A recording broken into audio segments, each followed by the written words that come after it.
천국으로 가는 길 진실하라, 이런 제목으로 말씀을 나누게 되는데, 말씀을 준비하면서 저에게 참 이게 좀 힘들었어요. 말씀도 이렇게 쉽게 전할 수 있는 말씀이 있고 좀 어려운 말씀이 있습니다. 오늘 제가 좀 힘들게 준비를 했는데 여러분들이 듣기도 조금 힘들 것 같아요. 그러면 여러분들이 잘 들어야 될까요? 안 잘 들어야 될까요? 네, 잘 들으셔야 되겠죠? 네. 요즘 중요한 이슈 중에 하나가 박 대통령 방미를 통해서 그 대변인 때문에 진실 공방이 지금 이루어지고 있습니다. 누가 거짓말을 했는지 안 했는지, 이 청와대 대변인이 국격을 떨어뜨렸느냐 아니냐, 이런 문제를 가지고 지금 이야기를 하고 있죠. 저는 누가 옳다 그르다, 제가 개인적으로 아는 사람도 아니고, 저는 중요한 것은 옳다 그르다 누구 진실에 대한 문제가 아니라는 생각을 합니다. 삶에 대한 문제다. 저는 이해할 수가 없습니다. 그렇게 중요한 그 국빈 방문하는 그 대통령이 미국을 방문해서 수행하는 사람이 어떻게 그렇게 술을 먹고 새벽에 취한 채로 돌아올 수 있을까? 그 사람도 가정이 있는 사람일 텐데 어떻게 밤늦게까지 젊은 여자와 술을 마셨을까? 누가 참이다 거짓이다를 떠나서 저는 그 사람의 삶에 대한 문제가 있다는 생각을 합니다. 제가 그러면 제 삶에 자신이 있을까요? 아니요, 우리는 진실에 대한 문제보다 더 중요한 문제를 논해야 될 때가 많이 있습니다. 그것은 삶에 대한 문제입니다. 우리 주님께서 산상수훈을 통해서 우리들에게 계속해서 가르쳐주고 싶으신 것이 무엇인가? 옳다 그르다 이것을 따지기 전에 내가 하나님의 사람으로서 어떤 삶을 살아가고 있는지 그 삶을 보이라.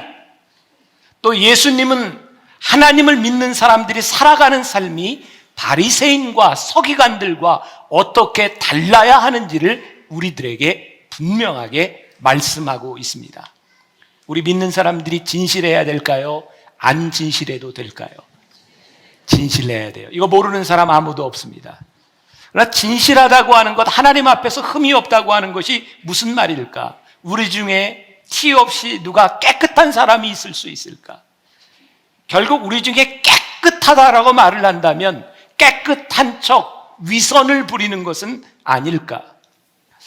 정말 하나님을 믿는 사람이라고 하면 정말 깨끗하기 때문에 신실한 것이 아니라 하나님의 도우심이 없이는 내가 깨끗해질 수 없는 존재, 하나님 나는 죄인입니다 라고 고백하는 사람을 하나님이 붙잡아 주실 수 있을 때 우리들에게 참다운 신실함이 생기는 것은 아닐까? 오늘 말씀에서 진실에 대한 논란이 일어나고 있습니다.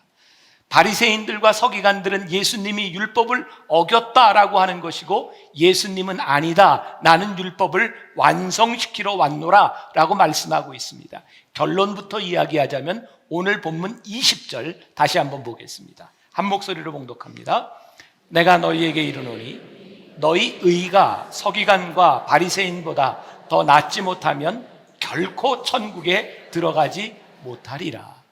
우리 주님께서 이야기하는 의, 율법이라고 하는 것은 우리 주님이 소용없다라고 말씀하시는 것이 아니라 오히려 하나님을 믿는 자들이 더 온전해야 된다라고 말씀하고 있습니다. 오늘 말씀을 이해하려면 우리들이 역사적인 배경을 조금 알 필요가 있어요.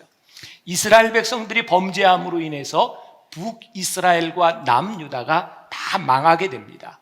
아수르에게, 바벨론에게 망하면서 다 포로로 잡혀가죠. 이제 포로 생활을 마치고 이스라엘 백성들이 귀환했을 때 그들이 깨달은 게 있습니다. 우리가 하나님의 축복을 누리지 못하고 하나님이 주신 땅에서 포로가 되어 잡혀가게 된 이유가 있다면 하나님의 율법을 제대로 지키지 않았을 뿐이다.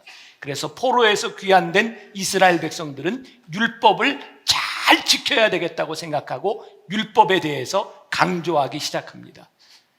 그런데 문제가 생겼습니다. 그들이 율법을 잘 지키며 하나님을 잘 섬겨야 되는데 어느 순간부터 그들이 율법을 잘 지키면서 하나님이 사라져버리고 말았어요. 어느 날부터인가 주인공이 하나님이 아니라 그들에게 율법이 되어버렸어요. 율법을 만드신 이유는 가난하고 연약하고 하나님 앞에 죄 지을 수밖에 없는 우리 존재, 인간들을 위해서 만들어 주셨는데, 그 율법을 지키는 자들이 가난하고 억눌린 사람들을 누르고 핍박하기 시작하는 일들이 일어납니다. 예수님께서 이 땅 위에 오셔서 그 율법을 바라보며 그것은 율법을 제대로 지키는 것이 아니라 율법을 주신 하나님의 본래의 뜻이 무엇인지를 너희들이 알아야 한다라고 말씀하시기 시작합니다. 내가 율법을 폐하러 온 것이 아니라 율법을 지키는 너희들에게서 뭔가 잘못된 모습이 있다. 율법을 지키는 사람들이 자기들이 율법을 지키는지 아닌지 어떻게 알 수 있습니까? 그들은 선행을 통해서 내가 율법을 지킨다고 하는 것을 증명하려고 했습니다. 그래서 그들은 끊임없이 선행을 합니다. 아니, 내가 선행을 통해서 내 율법의 의를 증명하기 위해서 그들은 무척 고단하게 살기 시작합니다. 여러분 잘 들으세요. 선행이라고 하는 것은 우리들이 하려고 지키려고 애쓰는 것이 아니라 하나님의 뜻대로 불리움을 받은 사람들에게 자연스럽게 나타나는 일이어야 합니다. 여러분들의 의가 무엇입니까? 내가 의를 드러내려고 애쓰는 것이 아니라 하나님의 말씀대로 하나님과 올바른 관계 속에서 살아가다 보니까 우리들에게 나타나는 것이 되어야 합니다. 이 사이에서 굉장한 긴장 관계가 만들어지죠. 오늘 본문 말씀 17절과 18절 우리 같이 볼까요? 내가 율법이나 선지자를 폐하러 온 줄로 생각하지 말라. 폐하러 온 것이 아니요 완전하게 하려 함이라. 같이 보자고요. 진실로 너희에게 이르노니 천지가 없어지기 전에는 율법의 1.1획도 결코 없어지지 아니하고 다 이루리라. 자, 이제 제가 이 말씀을 풀어가려고 합니다. 유대인들에게 있어서 이 율법을 잘 지키려고 마음을 먹었는데, 예를 들어서 정결예법이라고 하는 것이 있습니다. 너희들이 밖에 갔다 오면 시체를 보거나 만지면 손을 씻어라 라고 하는 것이 정결예법이죠. 그런데 이 율법을 지키려고 하다 보니까 의문이 생겼어요. 손을 어떻게 씻으면 잘 씻는 것일까? 그래서 어떤 법을 만들었냐면 어떤 물 얼만큼의 양에다 몇 번을 어떻게 씻어야 정결하다. 그렇게 만들어 놓고 보니까 그대로 안 따르는 사람은 정결한 게 아닌 거예요. 율법의 정신은 너희들 깨끗하라 라고 했는데 언제부터인가 이 방법대로 안 하면 너는 틀린 것이다. 그러면 안식일을 거룩하게 지키는데 일을 하면 안 돼요. 무거운 거 들면 안 돼요. 율법에는 안식일을 거룩하게 지키라고 했는데 거룩하게 지키려고 일을 안 하려다 보니까 어디까지가 일이고 어디까지가 일이 아닌지 헷갈리는 거예요.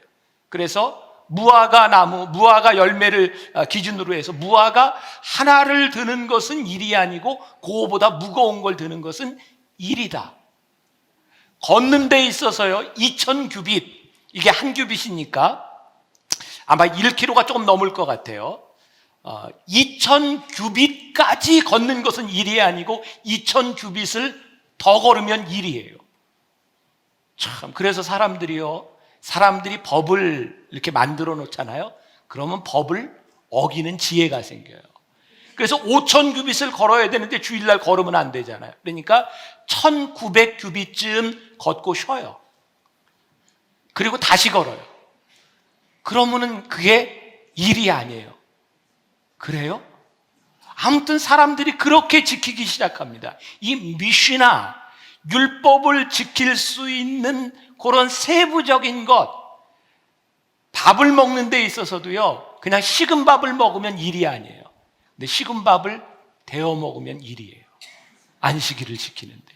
그런데 예수님 당시에 예수님 제자들이 세상에 안식일날 지나가다가 그냥 있는 음식을 먹으면 일이 아닌데 밀을 까불러서 먹었다고요. 그랬더니 안식일을 어겼다고 예수님과 예수님의 제자들한테 너희들이 안식일을 지키지 않는구나 라고 이야기를 하는 거예요. 여러분, 우리들이 신앙생활을 하는데 언제부터인가 우리들이 바리새인처럼 서기관들처럼 돼버렸어요. 우리는 하나님의 말씀을 믿고 따르겠다고 생각했는데 우리들이 10년, 20년, 30년 신앙생활을 하다 보니까 내가 신앙생활을 이렇게 해온 거예요. 그래서 이 길이 아니면 다른 사람의 신앙이 잘못된 것 같아요. 그래서 신앙생활을 오래 하면 오래 할수록 우리들의 습관들이 굳어지기 시작합니다. 예수님께서 오셔서 끊임없이 깨려고 했던 것이 뭐냐면 너희들의 습관으로 굳어진 신앙의 행태, 그것은 하나님과의 관계를 올바로 친밀하게 하지 못하는 것이다. 예수님께서 이 땅에 오셔서 끊임없이 우리들에게 말씀하고 싶으셨던 것은 뭐냐면 이 예배 시간에 하나님과의 친밀함이 있느냐에 대한 문제지 너희들에게 익숙했던 습관이 예배는 아니다. 제가 예배에 대한 설교할 때 그런 얘기를 많이 하죠. 다른 데서 온 교인들이 우리 교회 예배를 이렇게 드리면서 그런 의문을 던집니다. 왜 만나교회는 사도행전을 외우지 않죠? 오늘은 또 왜 주기도문송을 노래하지 않았죠? 도대체 예배 시간에 다른 것들이 너무 많은 거예요. 저는 그런 질문을 하는 사람에게 이렇게 묻고 싶어요. 성경에 어디 예배 시간에 사도신경을 외우라는 말이 있나요? 만나교회는 오늘도 장로님이 대표 기도를 하지 않고 성경 봉독을 했어요. 저 교회는 이상해, 장로님이 기도를 안 해. 성경의 예배 시간에 장로는 대표 기도를 할지니라, 이런 말씀을 보셨나요? 우리는 성경에도 없는 것을 그것이 진리인 것처럼 생각해요. 우리가 지켰던 전통, 이것이 깨어지면 우리의 신앙이 깨어지는 것처럼 생각해요. 그래서 성령님이 우리들에게 역사할 수 있는 길을 우리들이 막고 있어요. 예수님께서 이 땅에 오셨을 때 제일 답답한 게 무엇이었냐면 우리들이 하나님을 믿고 친밀한 관계 속에서 살아갈 때 하나님께서 우리들에게 주시고자 하시는 것이 자유함과 평안함과 사랑을 우리들에게 주시기를 원하셨는데, 그때 그들을 바라보니 예수를, 하나님을 잘 믿는다고 하는 사람들 가운데 자유함을 잃어버리고 마음의 평안을 잃어버렸어요. 언제부터인가 여러분들의 예배 가운데 여러분들이 하나님을 믿고 순종하며 살아가는데 여러분들에게 기쁨과 자유함이 사라져버렸다면, 예수님이 이 땅 위에서 지금 우리를 보신다면 바리새인들과 서기관들을 향하여 하셨던 말씀처럼 너희들의 율법이 잘못되었다라고 말씀하시지 않겠습니까? 왜? 그 율법의 정신이 사라져버렸기 때문입니다. 내가 율법이나 선지자를 폐하러 온 줄로 생각하지 말라. 폐하러 온 것이 아니라 완전하게 하려 함이니라. 율법이나 선지자들이 무엇을 목적으로 하고 있는가? 율법이 목적이 아니라 율법을 주신 하나님을 바라봐야 되는데, 율법을 지키고 못 지키고 죄책감에 있는 것에 대한 문제가 아니라 하나님이 우리를 신앙 가운데 살아가도록 주신 그것을 바라봐야 되는데, 우리들이 그것을 바라보지 못하고 살아가게 된 거예요. 오늘 제가 예배드리면서 새벽에 말씀을 준비하다 이번 주에 일어났던 일이 생각났어요. 어떤 청년이 저에게 그런 질문을 했습니다. 목사님, 저는 청년부에 나가서 이렇게 나무 공동체 셀 예배 드리는 게 너무 싫어요. 너무 오글오글거려요. 왜냐하면 청년들이 나가면 너무 홀리한 이야기를 하는 거예요. 근데 저 같은 사람이, 저는 춤을 무척 좋아하거든요. 근데 제가 무슨 클럽에 갔다 이런 얘기를 하면 저는 청년들과 전혀 어울릴 수 없는 사람입니다. 목사님, 저는 춤을 굉장히 좋아해요. 그래서 저는 클럽에 가면 정말 춤만 춰요. 그 친구 얘기에 의하면 맥주병 2개를 딱 들고 한 서너 시간 동안 춤을 추고 자기는 땀을 쫙 빼고 나오면 너무 좋다는 거예요. 맥주병 들고 클럽에서 춤춘 게 죄입니까? 죄예요, 아니에요?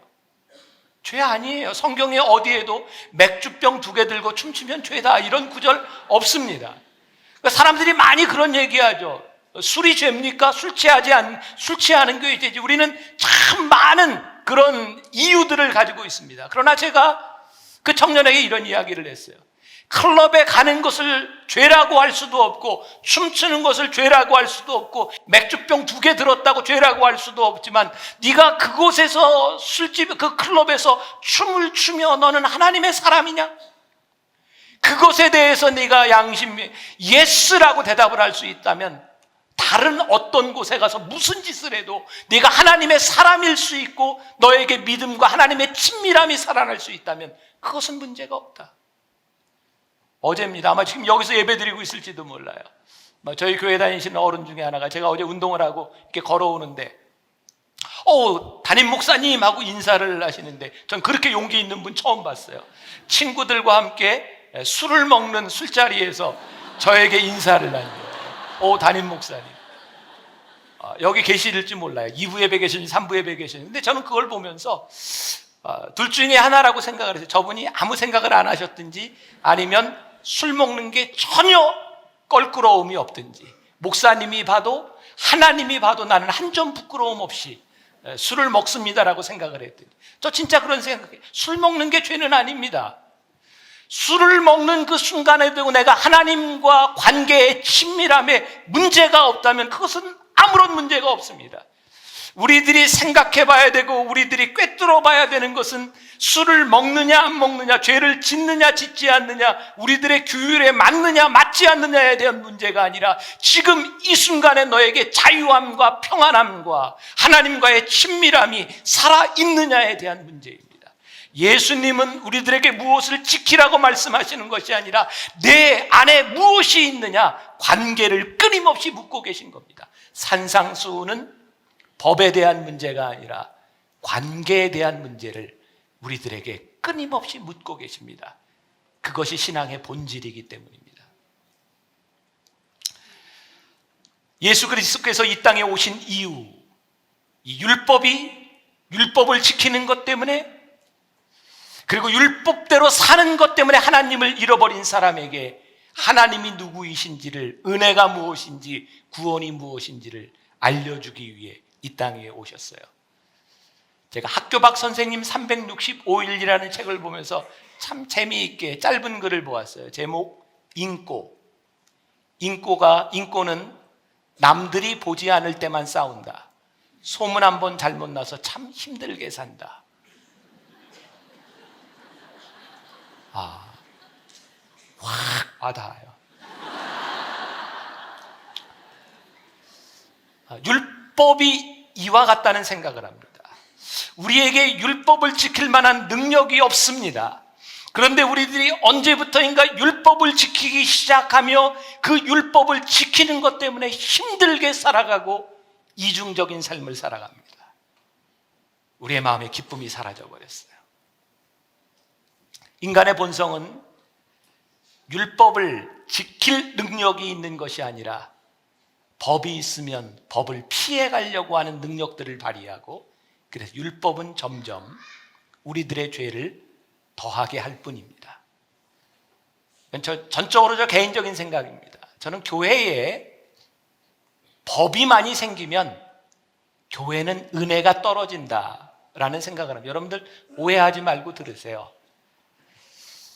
교회가 무슨 규칙을 안 지켜도 된다라고 하는 것이 아니라, 그런 규칙과 법에 대한 문제로 누군가 이것은 법적으로 틀렸습니다 라는 말이 나오기 시작하면 이미 교회는 하나님의 교회를 떠나가 버린 것이라는 생각이 들어요.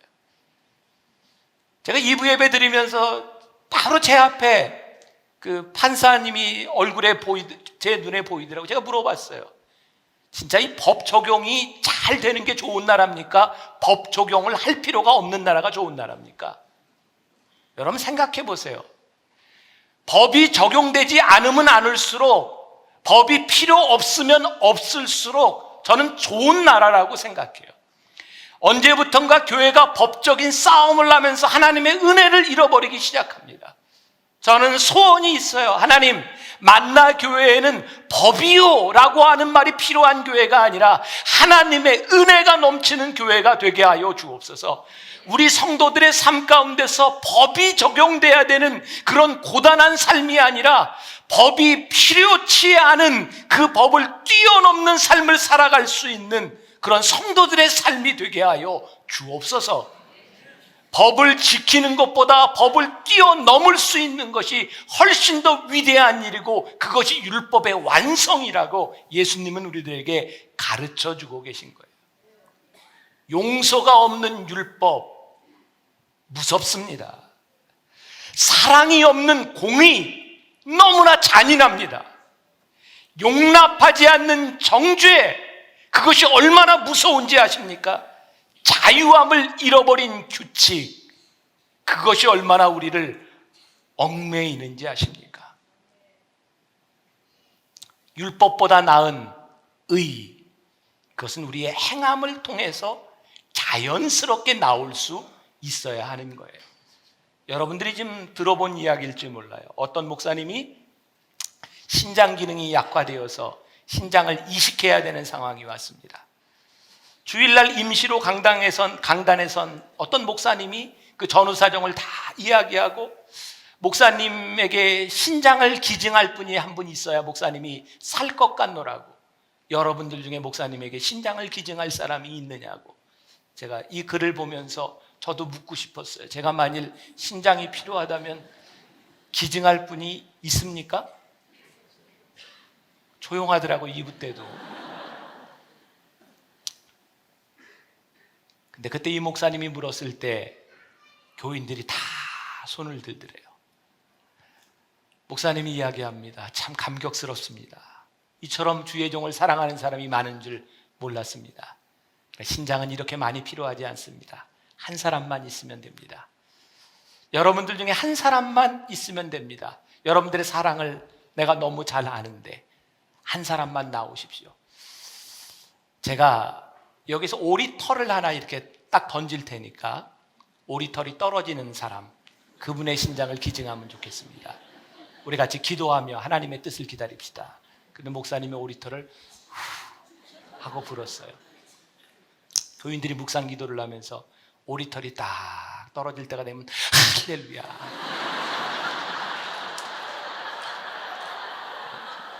또 자기에게 떨어질 때가 되면 주여.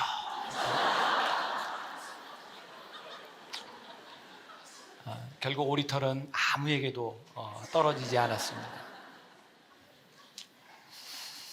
우리는 뭔가 할 수 있다라고 생각하지만 그것을 할 수 있는 것은 정말 사랑과 하나님의 은혜가 필요한 영역입니다. 우리들은 할 수 있다, 지킬 수 있다라고 이야기하지만 그것 때문에 우리는 수없이 많은 좌절감을 느낍니다. 이것이 율법이 아닌 하나님의 은혜와 사랑이 아니고는 불가능한 일이구나. 의라고 하는 면에서 우리는 종교인과 신앙인, 이 둘 사이를 구별할 줄 알아야 된다고 생각을 해요.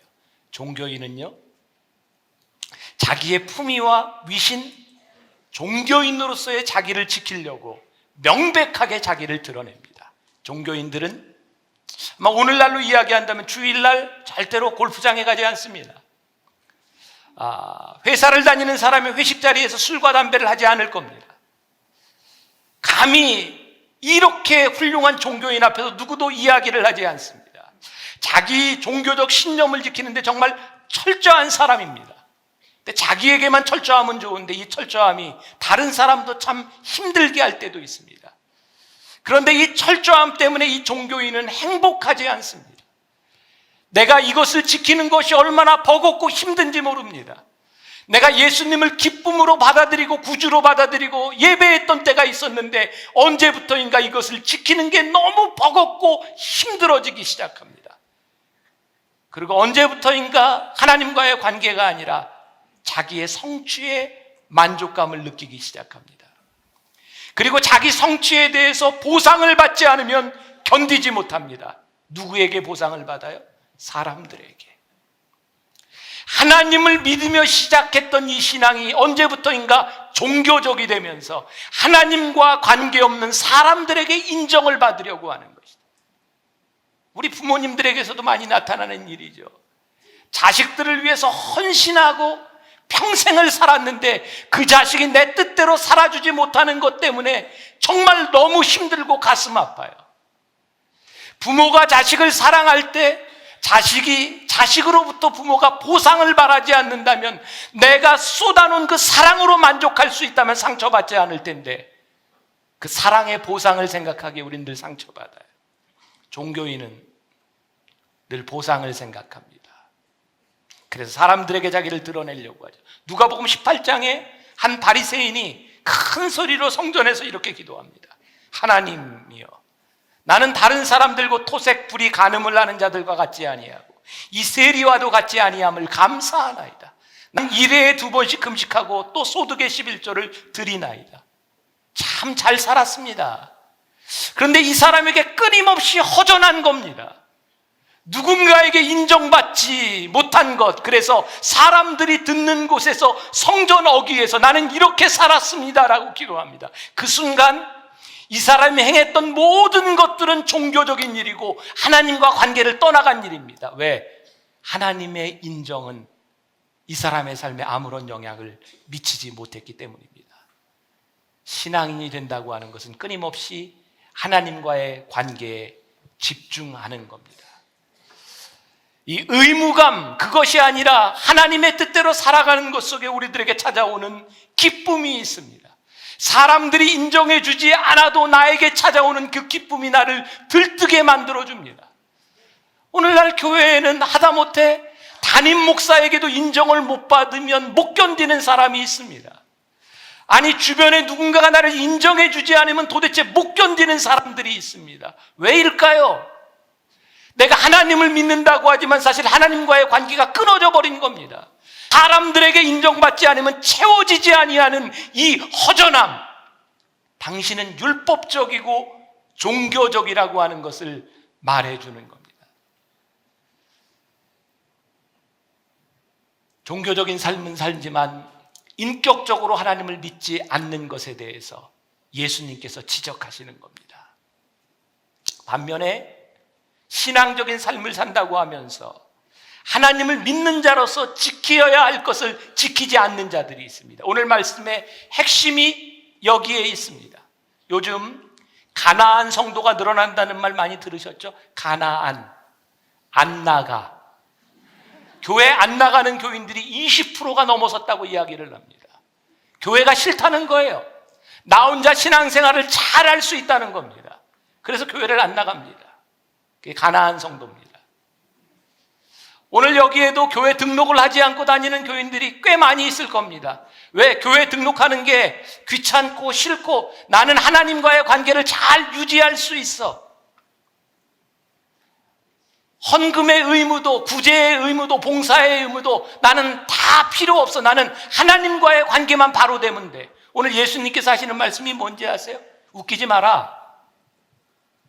내가 율법의 1.1획이라도 폐하러 온지 않으냐? 내가 완전케 하려 함이라. 너희들의 의가 바리새인들과 서기관들만도 하지 못하다면 이것은 잘못된 것이다. 너희들이 하나님과의 관계가 제대로 되어 있다면 바리새인들도 하는 구제 너희가 안 할 수 있겠느냐? 아니, 바리새인들도 성경 공부를 하고 하나님을 알기를 원하는데 너희들이 하나님과의 관계가 올바로 되었는데 하나님의 말씀을 깨닫고자 하는 욕망이 너희들에게 없느냐? 바리새인들도 모여서 그들의 의무를 다하는데 어떻게 하나님과의 관계가 바로 된 너희들이 의무를 다하지 않으면서 너희들이 하나님을 제대로 믿는다고 이야기할 수 있겠냐? 제가 이 말씀을 묵상하면서 오늘 여러분들이 꼭 전하고 싶은 이야기가 있다면, 아니 제 생각이 바뀐 게 있다면, 저는 분당에서 목회를 하면서 젊은 사람들에게, 가능하면 많은 사람들에게 편안하게 목회를 할 수 있는 그런 교회를 꿈꿨어요. 여러분들 편안하게 와서 예배드리고 가세요. 아니요. 예수를 믿는다고 하는 것은 편안한 것이 아니라 하나님의 말씀대로 살아가기 때문에 우리들의 의무를 다하는 것 때문에 고통스러운 것이 아니라 그 의무를 다할 때 우리들에게 찾아오는 기쁨과 행복을 누리는 것이 그리스도인의 삶입니다. 제가 깨달았습니다. 우리 주님은 율법의 1.1획이라도 없애려고 폐하려고 오신 분이 아니라 그것을 완성하기 위해 오신 분이다. 여러분들에게 두 가지 고쳐야 할 것이 있습니다. 혹시 여러분들 언제부터인가 종교적이 되었다면 신앙적인 관계를 회복하십시오. 여러분들이 신앙적이라고 이야기하며 독선을 행하지 않도록, 여러분들이 위선을 행하지 않도록 여러분들이 참다운 신앙인이라면 그리스도인으로서 마땅히 해야 될 일들을 하십시오. 신앙생활은 부대끼는 거예요. 사람들 때문에 상처도 입는 거예요. 신앙은 하나님의 뜻을 행하기 위하여 내가 좀 힘든 고난도 경험해 보는 거예요. 어떻게 그런 것들을 경험하지 않고 여러분들이 참다운 신앙인이 될 수 있겠습니까? 옳다 그르다 진실 공방이 아니라 여러분들의 삶이 하나님 앞에서 무엇인지를 바라볼 수 있는 귀한 여러분들이 되시기를 주님의 이름으로 간절히 축원합니다.